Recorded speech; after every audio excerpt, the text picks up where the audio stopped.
Welcome to Dreamers To Doers, a refresh podcast where faith meets action. I'm Sarah Birkbeck, and I am your host for this journey.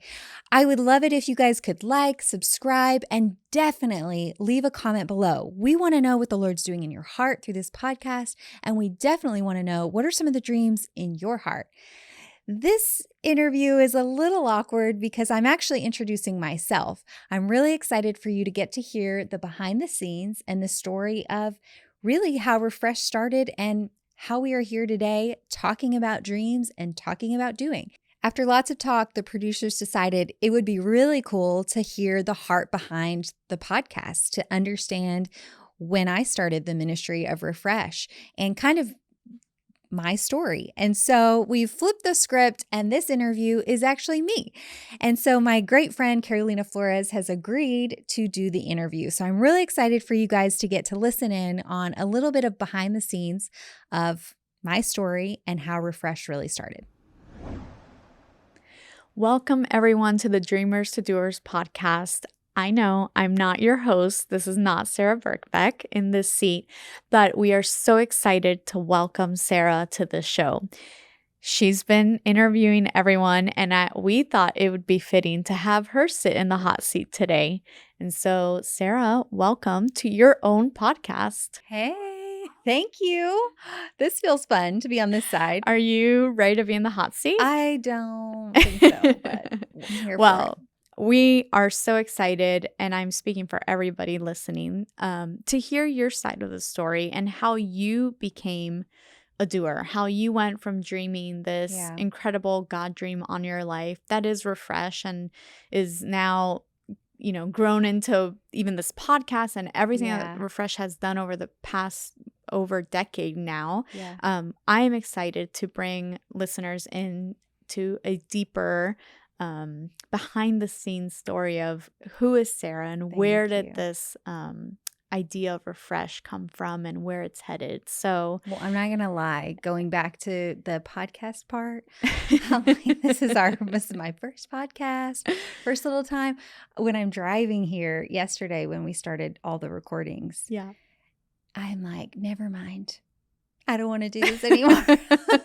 And I thought, here's the problem. The name of the podcast is From Dreamers to Doers. And I'm pretty sure the whole concept is that I would just get my little tail in there to that studio and do the thing. So, but I think that's part of the beauty too of even this show is like there is a process. You don't just wake up one day and do. Some people do, but most people, there is a journey from that dreaming to doing. And so 100%. I'm excited to hear your specific journey on how you became a doer and all things Refresh. So can you first of all, tell us a little bit about the vision. If you're a first-time listener, tell us a little bit about what is Refresh, who is Refresh, and who does it serve, and what is it for? Yes, for first-time listeners, people that maybe don't know me, don't know what Refresh is, never heard of it before. They just saw a really cute cover and a really cute name and said, awesome branding. What are these people about? Yeah, totally. Here we are. I am a wife, mother to 4. We live in McKinney, Texas, and I just have had a passion and continue to have this passion for women to understand what they carry on their lives and not only just understand it, but to actually be able to walk in it, to step out in the things that God has called them to do. And I don't think that passion just came out of thin air. It really actually came out of my own insecurities, my own doubts, my own story of walking out and realizing that I didn't know what I carried on my life. I didn't understand who God created me to be. And honestly, I didn't think there was anything in my life that God would use, or there was gifts. I'd really diminished who I was. Anyways, going back to Refresh and who it's for and what it's for, it was birthed from a place of wanting to serve that girl, the girl that I was before the Lord really worked some stuff out in me, ministered to me, and spoke to me. And so Refresh was birthed from that and for that person. And it is just that. It's a ministry to help women understand, one, what they carry, awaken to what they carry. And then we want to challenge them to not just understand, I've got all these gifts and amazing things, but we want to challenge you to now dream. And I hear time and time again, a lot of times as women specifically, we won't necessarily sit down and give ourselves time to even do so. Or That's so true. it's like we just kind of feel like it's a luxury for people with enough finances and time. And Right. I think as women, sometimes we don't have enough time. So Yeah. we just wanted to challenge women to actually sit and dream, write it down. Sometimes just saying it out loud is a really massive step. And then beyond that, we don't want you to just dream it. We want you to do it. So we've put tools in place for women to be activated in things that God's called them to. And so that's our hope, that women could rise up and lead in their communities and their places and spaces. And so that's really what Refresh is all about in a nutshell. That is incredible. And I've had the privilege to be a part of some of those events and attend and see really the fruit of what you guys put together is really incredible. Shameless plug. Just go to any Refresh event. Be there. Refresh 2024. Yeah. Okay, but I want us now to go back to that Sarah in the beginning. That Sarah. Girl, I don't know if we want to go there. That Sarah in her living room, just kind of getting this idea in our heart and take us to those first days of what Refresh was. I would love to, because where did it come from, the name? Because I feel like the name too has so much significance. You think spa day, don't you? Yes. No, it's you not. Sure do. No, I'm glad you asked that, because I think people can see us now, and it's like, I'm in Hi Hello Studios, okay, and I've got some really good lighting if you're watching on video, or if you're listening, I've got some great audio going on, but none of that is how it started. Right. We've got awesome, beautiful Instagram. Like we've done really some so stunning events. We've done, just stunning stuff, right? Because I have like the world's greatest team, but that is definitely not where it started. And this, me being like all like quirky in myself and confident and talking, and none of that was kind of in play from Sarah about 11 years ago, when I had just given birth to Asher. I'd worked for a ministry for a really long time. I'd been working in the background of events, and always in the back of my mind, some things would pop up and I'd be like, one day I want to pick the color of the napkin. Because I was working for a ministry that, it was Reinhard Bonnke's ministry, which love him, but he didn't have the greatest taste. I think everything was always like red. And yes, red and black. Love red. I love red and black. Don't be offended, people. But I was like, one day, what if I did an event and it was like pink napkins? That would be amazing. Pink table, all this stuff. So I did have that kind of in my heart. Events were already in my blood a little bit. And then fast forward to, I'm not working. I gave birth to Asher, which was incredible to start a family. And I felt really blessed by that. But I also felt this massive stirring in my spirit for something bigger than myself. And I don't know that I knew what to do with that feeling. I'd gone to Bible school, and that's kind of where the stir started. And then, fast forward, here I am now with a bit of a margin of time. Yes, I had a newborn. Yes, that took over my whole life. But I also had just this space. Right. Where I was being so stirred, and I thought, you know what, we had just moved back to Dallas, and I was like, the Lord brought me to this city. He brought me here to change something. Right. And I didn't know a soul. I mean, I knew my family and maybe one person. Like I barely had any friends. Like it was a whole thing. And but I knew that there was this stirring inside of me. And so kind of left that there for a while. I had gone to a prayer meeting.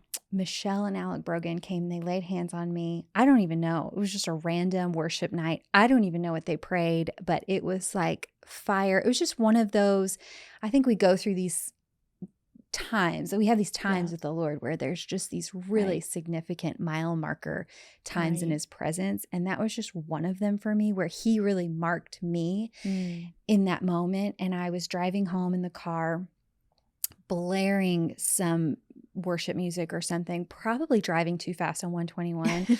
I always remember thinking, I'm going to get pulled over but it's just because I'm so stirred. You're just I'm like, it's the pumped. Holy You Spirit are right ready. now. Yes. He speaks in the shower in the car. So this time it was in the For car sure. and I just had a full download. We had just moved into, actually the house we live in now is our very first home that we purchased in McKinney, Texas. 4-bedroom house. And at the time we had just given birth to 1 child. We now have 4. And our house is, if you know me, you know this. Our house is literally packed. We are just in there like little sardines. But at the time, it just felt like we had moved into an actual mansion. And God had given me this house and I'm on the drive home and I just have this download of, I just want to create a space for people to come and understand the gifts and what is stirring in their life. I'd been going to these moms groups, which I loved them. I still am friends with most of the moms even to this day, but we would sit around and our babies were just laying there. They couldn't even walk at the time. It was a play group, but the kids weren't playing. It was just moms talking, Right. And I just remember at some of those gatherings thinking there's got to be more. And I know there's more in my heart and I'm not saying it out loud and I'm not telling anybody that God's stirring something in me, but I bet there's something more in the girl next to me that is, she's sitting there with her baby and I bet there's something being stirred in her heart and she just isn't, we're not talking about it. And so I thought, you know what, I'm going to open my home because I have this mansion, right? I only have 1 kid and I've got this huge house and I'm just going to open my home and maybe we could talk about the things that God's stirring in our hearts. Wow. And maybe if we talk about them, like we'll all there'll be some camaraderie and we'll do something about it, We can have a sisterhood. Yeah.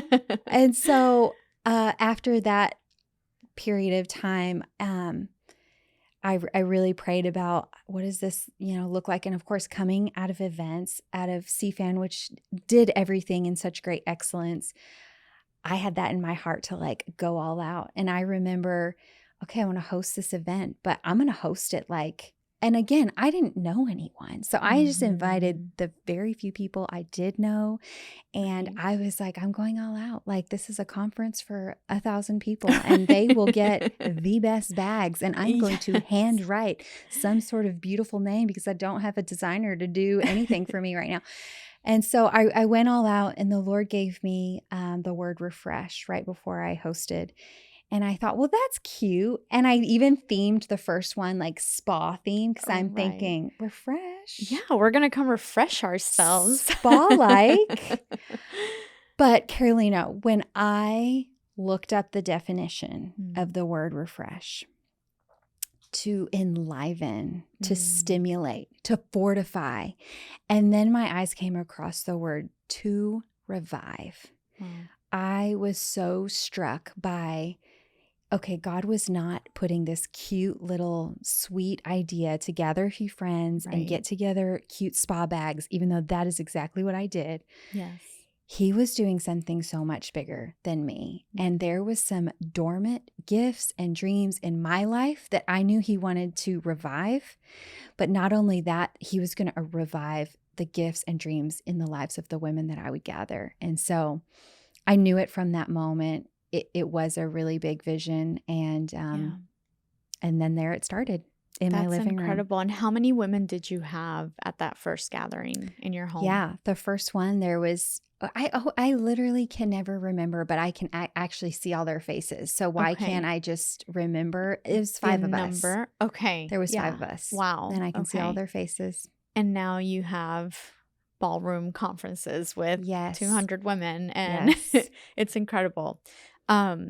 Staying kind of in those early days, can you tell me a little bit about what was that like stepping out? Because you said, you were kind of this quirky, really shy, not really want to be in front of a microphone kind of girl.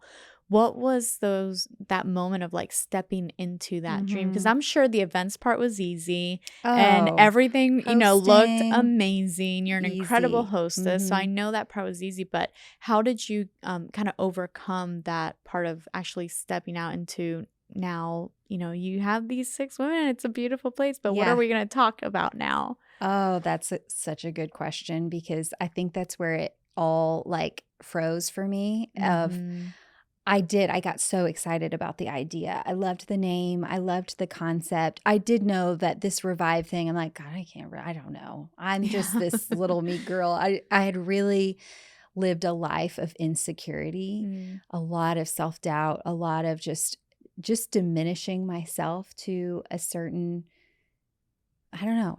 I don't know why I chose to, it's like things didn't happen. That's just the course that I took, and right. I kind of lived really insecure. And so that was the hard part. The easy part was opening my home Right. and doing Right. all of that. And so in the beginning, I would ask other people to share. And Mm, I never in a million years thought I would be the one to even share. I was like, I can right. facilitate this. And then Right. I was really great at seeing this person's testimony is earth shattering, like they need to share their Mm-hmm. testimony. Or so in those early times, that's kind of how I went about it. But even that first one, I remember being it's so vulnerable. Like, Right. even I know if you're listening and you're thinking, oh, I just feel like I'm supposed to have a few people over and host a dinner, or, Right. sometimes that's what's in your heart to do. And Yeah. this is what God's calling you to just opening your home can be really vulnerable. I was gonna say, I know for a lot of people Yes. that alone is like, OMG, no way. Like, Just want to curl up oh, in a ball. yes. I'll never forget the day after the very first one where I gathered these girls who were my friends, why I was so stressed about having them over. But, it was vulnerable because this was something deep in my heart that God Right. was saying and doing, and I was putting it out there for the first time. Right. And I even remember at this gathering opening my little journal and reading the words, I think God wants to awaken the dreams Wow. of the people around me. And I thought, these people are going to think and they're my friends, but they're going to like disown me or think I'm so crazy. I'll never forget the next morning laying on my couch, my brown leather couch that I still have in the same place. And I laid there and I went to go turn on the TV, and I just was like, I will never put myself through that again. Like, I will just never do that again. It was Wow. so vulnerable. It was so hard. Mm. And yeah, it didn't get followed up with a whole bunch of like hype after that. Right. And so how did you decide to move forward? So you're on your couch and you want to quit. Yeah. What was your next step? What got you out of that? How did you move on past that moment? Great question. Because I'm like, I actually don't know. No, and what's funny is now looking back over 11 years, I'm like, that is just actually a pattern. And like now I know. How many times have you wanted to quit? Oh, girl. On the low Every reel, on the day. real low. On the real, like low key every day. Yeah. I mean, I don't know if it's just me and, like that's insecure to say out loud, but quitting is like, I've heard it this way before. You can be on the highway. There's so many off ramps. And I have just wanted to take the off ramp so many times. Yeah. Especially that day. And you're not alone. That is a very common occurrence. And it would when feel you're so easy. Like Yeah. nobody's forcing me to do this. I just created this in my brain on my own, Right. But then it's like the next time I would get in the presence of the Lord, Mm. I'd sit and I'd have quiet time. Guess what? He gives me a new download Yeah. for a new idea and another gathering and the name and the this and what I would do. And, Yeah. and so then I'm just so stirred and excited, and I know it's him, and I'm like, I can obey and have so much fun on this wild journey. Yeah. Or take what I think might be the easy road and not do this. Yeah. I have loved to see the evolution of Refresh. And I know you started with 5-6 women in your living room, and then 30 women in a ballroom, and then 100 and 200 women in a ballroom, and then branching out to the different type of events like Activate and just these other things that you put on that are just so powerful, really.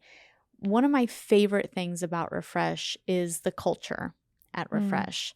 And that is a very, I think, just direct representation of who you are and your heart for this whole thing, and God's heart for Refresh.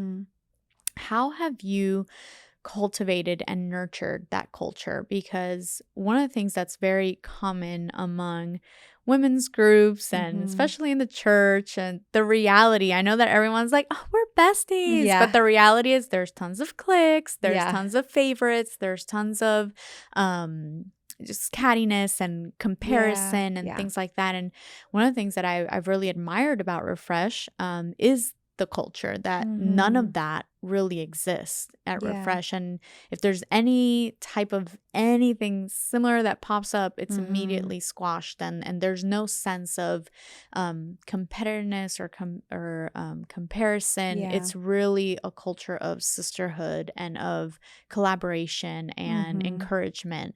What are some of the key things you have done as a leader to cultivate that? Yeah. Well, I mean, that's encouraging to hear.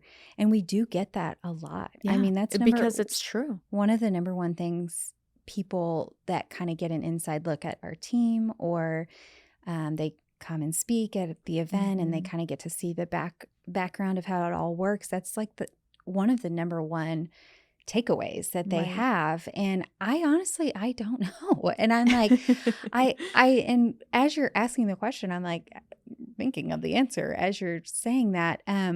Because part of it is like, I don't feel like I've done anything super intentional or have always done a great job. I do know that personality wise, I don't love conflict at all. So that's, and I've had to learn how to be okay with that in certain capacities. But girl drama is like, I will run the other way. So if I sniff that out, I'm out like Yeah. that. So I think just by nature, that's my personality. And Right. so I know that if I am saying anything on the team about a team member, like it just can't happen, because Right. whatever I am going to start breeding, that's what's going to overflow. And so I am very tight on if I need to get things out, because here's the deal is, especially after a big event, there is just some stuff that you are going to need to work through. And the stuff is typically around people and Right. your interactions with certain people, because we're just all broken people trying to do something really awesome. It's high pressure. And so I just know that whatever I need to work out, I either have the right person, whether that's James or someone in my corner who is not at all connected to Right. the people or the situations, that I'm able to navigate those things with. Because I think I have seen that it would be really easy to just unleash with someone Right. else about someone else. And I think that Right. would immediately start with issues and problems. And I think the other thing is, again, going into this, I never saw myself as a speaker. Two, I never saw myself even as a leader, to be honest, Carolina. I'm like, yeah, I got this idea, but I just thought this would be a fun idea. Not like I had to lead some organization. And so I think parts of that have kept me really humble, because I don't know that I necessarily can see myself as like this Right. great leader. And some of that is like, I just need to gain confidence. But I think there's another side of it that I just prefer people. Yeah. And I prefer my team. And I am constantly concerned with, how are they feeling? And are they okay? And are they in their lane? And are they walking out their Right. gifting? And I think some of that has been to my downfall, to be really honest. But I think another part of it is like, it has bred a culture of, we're going to be for each other and we're going to put others first, and not like, trying to get ahead or That's like incredible. get out there. So seeing how, Refresh has grown, from 6 women to 200 women, I know I just said that. But, and then, what we just talked about, creating culture, how do you feel you have changed as a leader in the past decade? Well, what's crazy, and I mean, even just answering that question and feeling like, I don't know that I ever saw myself as Right. a leader. And even now, I'm like, I have led multiple teams. I mean, one year for the retreat, we had 18 women on our leadership team. And I am leading those gals, and let alone the event itself. Right. And, even 2 years ago when COVID hit, you remember this, Oh, I girl, you were with remember. me. We did a massive pivot, Yeah. and I led a team of, I guess there was 5 or 6 of us, Mm-hmm. and we hosted a virtual event. I'd never even been on camera before, and I'm Right. like, okay, let's lead this team, and we're going to create a virtual event. That's a Yeah. great idea. And let alone the whole world is learning what a virtual event is. So we're trying to teach people what a virtual event is, put on this called virtual event. All How do while we measure? homegirl over here had COVID. Yes. We were all flying to Colorado Springs. Okay. We all needed to fly in. Also, I'm pretty sure the world was supposed to shut down that day. It sure was. I may or may not have had printed maps of how to get home from Colorado to Florida. I will never live that moment down. But even in that, I look back on that time and like all of that stuff was so funny. We got stuck in the snow. There wasn't even any snow, guys. There was like an inch. Yeah. I mean, I don't know. We're from Florida and Texas. I don't know. Somehow we got that. Oh, bless the production soul, because we parked that car and somehow we got it stuck. Yes. In front of the place that we were producing. Anyways, all of that crazy story to say, even in that, like, I am sorting out myself, and I look back on that time and sometimes I'm like, man, I just didn't handle any of that well. Like, I get so annoyed at myself about how I led or how I handled things, but I'm just pioneering this thing, and I am having to lead myself amongst also leading the team. And again, all of this to say, fast forward to today, right now, even in a phone call I had just a few months ago with someone who's mentoring me right now, she just said, do you even realize that you're a leader? Like, in your own, do you know that about yourself? Or have you just continued to tell yourself, like, I don't know, I'm just doing this thing, Right. And in some ways, Carolina, I'm like, I'm just coming to the reality. So you say all this like, oh, how have you evolved as a leader? I think I'm just realizing I am one, know? I mean, I don't know if that makes any sense, but I think not only does it make sense, I think it's powerful to hear that, because I think people look at you and they look at Refresh and just assume that you're this girl that she just knows. She's got it all together and she's on top of it and everything's just working out. And it must be easy for Sarah to do that, because look at her, And so I think it's very refreshing, for a lack of a better term, to hear you be so vulnerable and say that, And I think it's again a testament to what God can do through you when you say yes. Yeah. So that's incredible. 100%. I mean, yeah, that's just the real stuff. Okay, so now that you've realized you're a leader, and even I think coming to that realization, I know you just said being mentored by someone. What do you think are some of the most important sort of tools you've had that have helped you lead and have helped you kind of grow, refresh? Yeah. Honestly, I mean, James has been a really key part. You have actually played a really big role in, and then Pastor Colleen, who I was just talking about, she's been mentoring me in this season. I've had mentors in other seasons, but right now there's just been people in my life that the Lord has used to call things out, and it's been really important to listen. Yeah. And I feel like you do that with me a lot, and I really value it. And I think sometimes I didn't listen, and I'm like, again, diminish. Oh, it's great for her to tell me that, but I'm like, no, right. And of course, James, he's like, you don't ever. I've been telling you that for like years or whatever. But he really calls out who he knows, what he knows God has in me, and what he can see in me that I can't see in myself. And just even being aware of that, right, I think has helped me grow dramatically in that area. Yeah. That's amazing that you would, again, your vulnerability is really a breath of fresh air, because again, I think looking at everything you've done, it's so easy to think, well, I've got to have this set, and 10 years later, 11 years later, I'm going to be here. And it's like, no, you're still growing, Yeah. and life is a continual season of growth. You're still learning. Yeah. I think that's part of being a great leader, is being teachable, and Yeah. is being able to have that self-awareness to go, I'm always learning. Yeah. I'm always available to, in order to serve as a leader, Yeah. I have to be able to be teachable and be pliable. And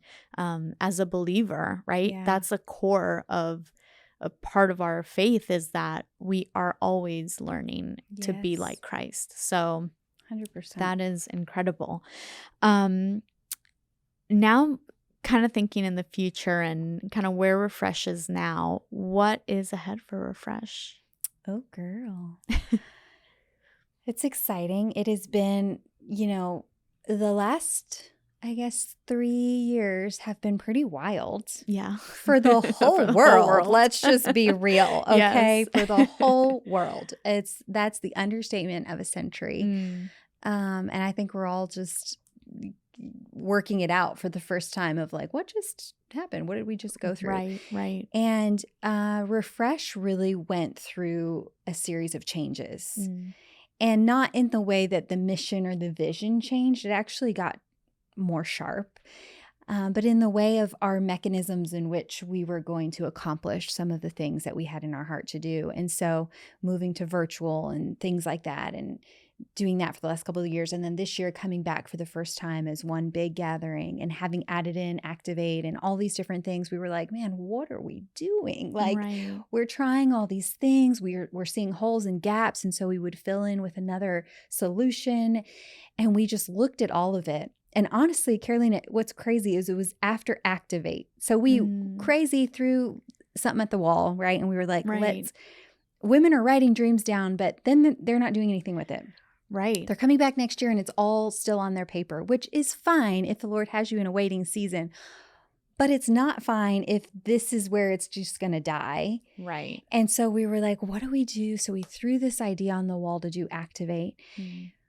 We asked Lyle Wells to come. He graciously joined us and rocked all of our worlds with the most incredible activating content we could have ever had in these 2 days in the beautiful Arizona. It was amazing. And we put on the event. Refresh did the event. I was the one like running around doing all the crazy things. But Taylor, Angelo, and I got on the airplane after that event. And this is after 3 years of kind of things getting all shook up with the Refresh world and all the events and everything we were doing. Everything was just kind of like, it's like we put it all in a cup and shook it up. And so we sit down on the airplane after this event where we'd gotten just downloaded with awesome content from Lyle. And we looked at each other and we're like, everything we've done is actually a part of like where we want this to go. And it's really a process. And what's funny is from the beginning, we were constantly saying it's all about a process. Like we just need to take women on a process, and it's their process to go on. We just want to encourage them to take it. Right. And so the process started as awaken, dreams, activate leaders. And we realized that. So this is our tagline and our vision mission. We realized that everything we were doing was in kind of these 4 words. And this was really the process that we wanted women to go on.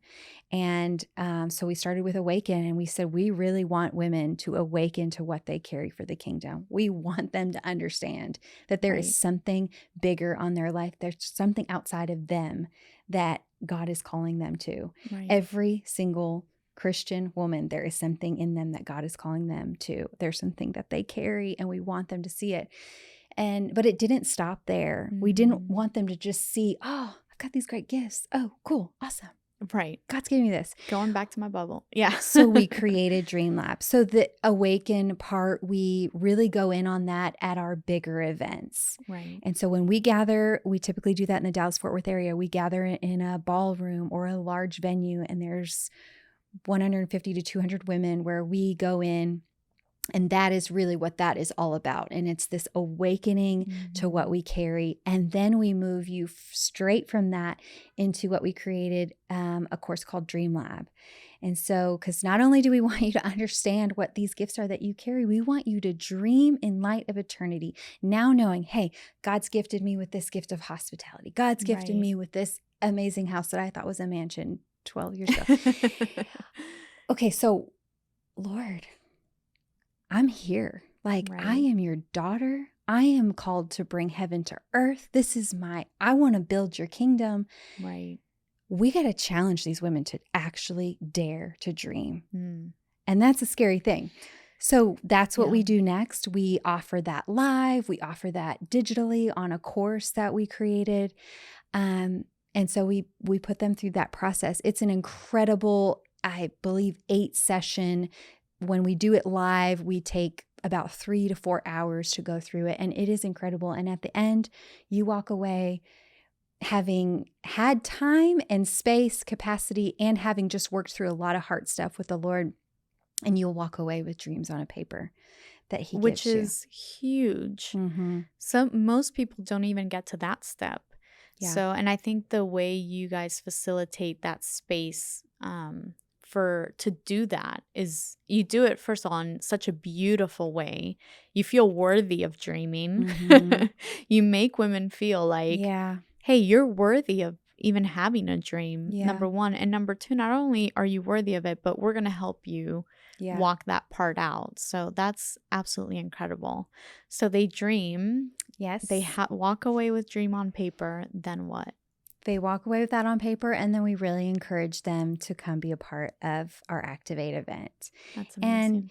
And, it's not for everyone. It's a more intimate event. We actually, the last few years, we've gone to Arizona to do it. Stunning. We've brought in a leadership coach. His name is Lyle Wells. And this is really something where you're going to learn a lot about yourself. Right. You're really going to unpack some things, but it's all in an effort to help you actually put action behind some of the things in your heart. Amazing. And so that's where Activate was birthed. And right now, the only way that is offered is through this event. And then from there, our hope and heart is that you wouldn't just be doing things to do them. You wouldn't just be activated to feel good about yourself, but that you would be leading in your communities, that you would go and lead the men and women around you, your kids, wherever it is you're called to be, that you would lead in such a way that you're leading people back to God, that you are leading small groups or community groups or leading in business and so that's our heart, is to put people back into their spaces and places and lead. So at the end of the year, we'll typically launch a Lead Where You Live type thing where we create resources for them to lead in their homes. And that's incredible. Yeah.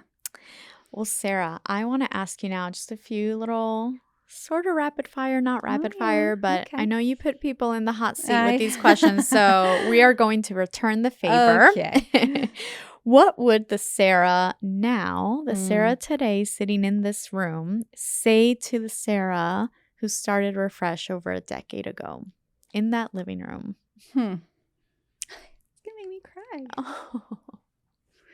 I don't know why. That was not supposed to be teary, Well, Carolina. This is supposed to be now. rapid fire and fun. But I'm like teary-eyed because I just wish she knew her value. And not because she was going to do anything great, but because of how the Lord saw her. But she never saw herself, And I say it all the time. James always saw me.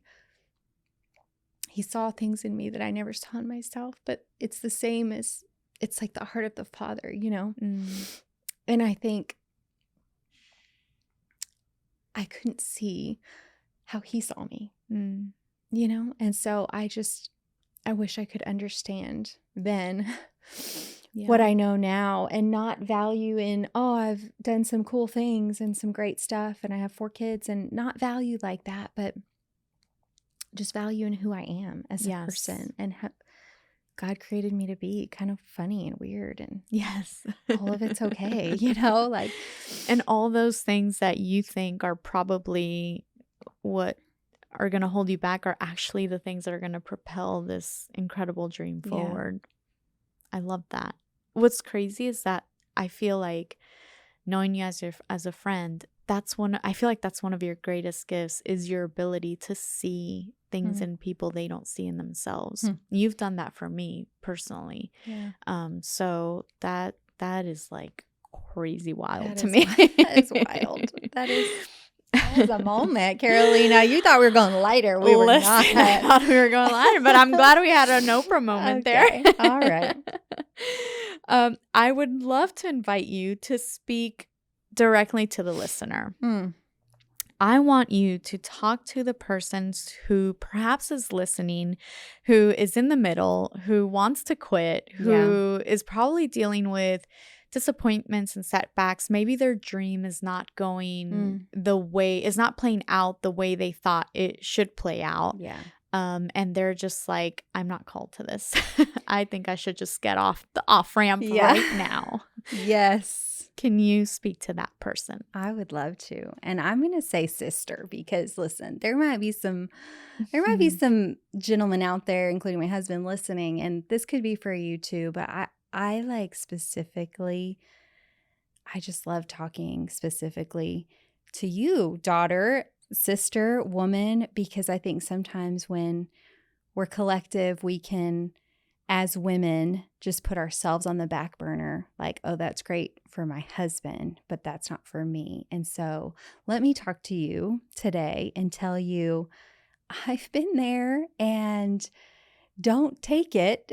Don't take the off ramp. And honestly, I'm a little bit here again talking to myself because I have hit so many walls of disappointment, discouragement, and all of that has blown up a whole lot of doubt, and doubt in what God's called me to, doubt in what I'm doing, doubt in myself. And so I would just say to you, do not let that disappointment or discouragement take root. Say no to that, because this is the enemy. It is a lie, and it is sent to stop, to kill, steal, and destroy from what God has for your future. And I would also say to you as a mom, to the moms listening, if you are not willing to fight, and if you are not willing to step out and do the things that God is calling you to do, how can you expect your children behind you to say yes to what God is placing on their lives in this next generation, and whatever God is working out in you as you're walking this out? Because that's why you want to exit, FYI, is because there's some stuff that you feeling uncomfortable that's getting tapped on, and it's not getting tapped on to tease you or to bother you or to make your life miserable, even though that's probably what it feels like right now. It's actually getting tapped on so that the Lord can deal with those things, and you can work through some of those things, and you can work through some of this fear and this maybe the insecurities or whatever it is that He's tapping on right now that makes you want to take the exit ramp.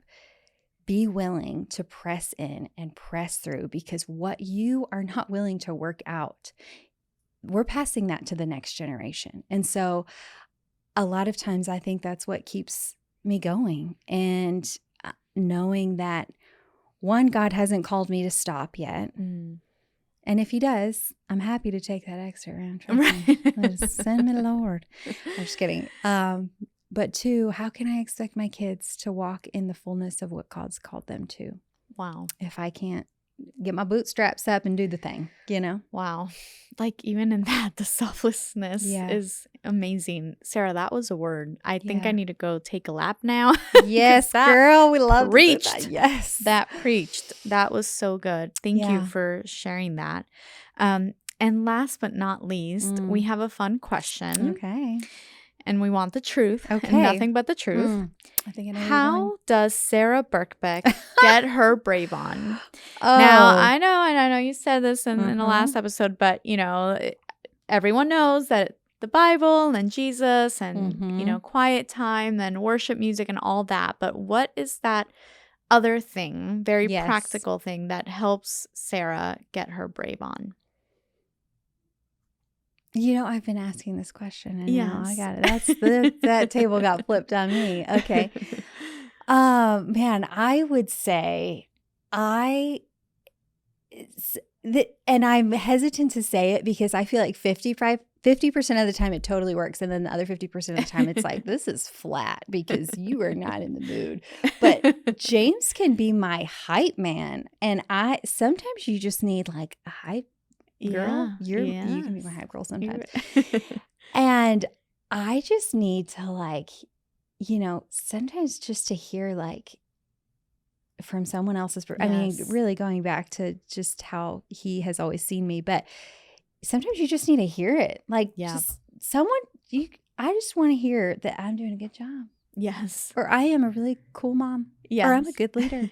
And I just need someone to just give me a little hype on what I am doing right and well. Yes. And I really thrive on encouragement. And so I will get some real bold after I hear some things like that. That's awesome. Yeah. That's awesome. Sometimes we're afraid to ask, and it's like, that's just what you need. And that doesn't make you're not fishing for compliments. It's just you genuinely need a word of encouragement. And for real, he knows because I will call him, and it's typically like before something like this or before I'm going to speak up in an event. I'm like, hi, okay, all right, I'm ready.